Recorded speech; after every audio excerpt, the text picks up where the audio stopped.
मैं फिर कह रहा हूं दोस्तों, मुद्दा अंग्रेजी नहीं है। देश के गृह मंत्री अमित शाह बहुत गलत संदेश दे रहे हैं अंग्रेजी पर प्रहार करके। आप दुनिया को बता रहे हैं कि भारतीय जनता पार्टी के नेतृत्व में भारत एक ऐसा देश बनता जा रहा है जिसमें अगर आप किसी से इत्तेफाक नहीं रखते तो उस विचारधारा पर हमला करो। अगर आपको हिंदू धर्म में अपने वोट को बढ़ाना है तो मुसलमानों और सिखों का अपमान करो। और अब सस्ती लोकप्रियता हासिल करने के लिए अंग्रेजी पर प्रहार किया जा रहा है। और सबसे बड़ी बात, ऐसा नहीं है कि प्रधानमंत्री नरेंद्र मोदी का हाथ अंग्रेजी में तंग है। कई बार हिंदी में बोलते बोलते उनकी जुबान लड़खड़ा जाती है। याद है कि भूल गए? फिर से सुनाता हूं मैं, आप देखा जाए। एनर्जी सेक्टर में हम आत्मनिर्भर हो, और जब मैं दुनिया को कहता था हम राजनीतिक लाभ नुकसान के गणा भाग के अंदर अब पूरा हमारा दिमाग सोलर पावर के सफल मूवमेंट्स हमारी भावी पीढ़ी के लिए, हमारी भावी पीढ़ी को, हमारे बच्चे एफिशिएंट बनाना, 500 ब्लॉक तक उनको एस्पिरेशनल डिस्ट्रिक्ट ब्लॉक के नाते आइडेंटिफाई करके उसको मजबूती करने देने का काम चल रहा। और विश्व को बायोफ्यूल अलायंस में दुनिया के सभी देश देखते ही देखते उसकी सदस्यता ले रहे थे।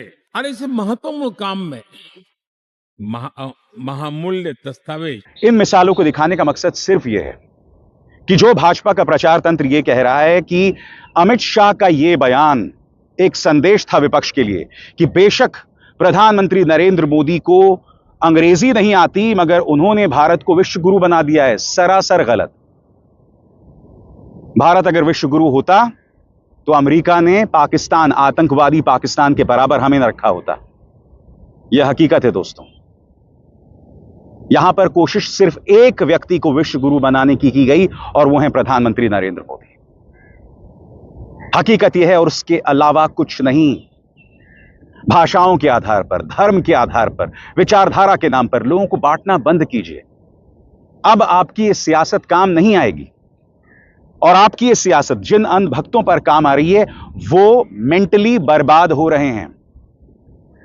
अब एक पूरी जमात लग जाएगी अंग्रेजी के खिलाफ एक आंदोलन करने के लिए, क्योंकि अमित शाह ने यह बात कह दी है। और सोने पे सुहागा यही बात अगर प्रधानमंत्री भी कह दें तो बस मुझे ताज्जुब नहीं होगा दोस्तों, कॉन्वेंट स्कूल्स, पब्लिक स्कूल्स के सामने इनके अंधभक्त, इनका बजरंग दल, इनका विश्व हिंदू परिषद जो है वो नारेबाजी शुरू कर दे। क्या भारत के परिवार यही चाहते हैं? बताइए। आप गरीब परिवार से हो सकते हैं, क्या आपका मन नहीं करता कि आपका बच्चा पढ़े लिखे, नई भाषा सीखे? अंग्रेजी भाषा जानेगा तो दुनिया भर में कई किताबें लिखी गई हैं अंग्रेजी में, जिनका अनुवाद हिंदी में नहीं है, जिनका अनुवाद स्थानीय भाषाओं में नहीं है। वो किताबें पढ़ेगा, उसका दायरा बढ़ेगा, उसका सोच बढ़ेगा। मुझे लगता है कि अंग्रेजी के खिलाफ ये जो बयान दिया गया है ना, इसके पीछे एक बड़ी सोच है अमित शाह की। वो इस देश की जनता के दायरे को संकुचित कर देना चाहते हैं।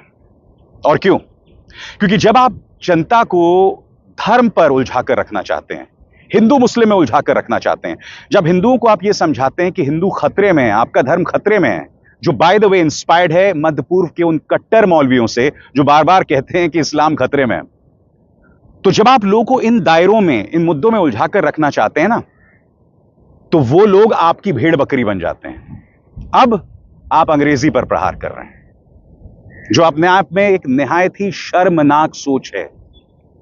मुझे लगता है कि देश के गृह मंत्री को यह सब नहीं कहना चाहिए। यह गलत है, इससे हमें ऊपर उठना चाहिए। मगर हां, इन्होंने जो बयान दे दिया, मैं दावे के साथ कह सकता हूं, अब इस बयान को और बढ़ाया जाएगा, चढ़ाया जाएगा और गोदी मीडिया भी इस पर तालियां पीटेगा। यह इनकी राजनीति और दुर्भाग्य से यह है देश का संगोल युग, यह है वो रामराज्य जिसके आधार पर ये लोग दावा करते हैं कि देश अब विश्व गुरु बन गया है। अभिसार शर्मा को दीजिए इजाजत। नमस्कार।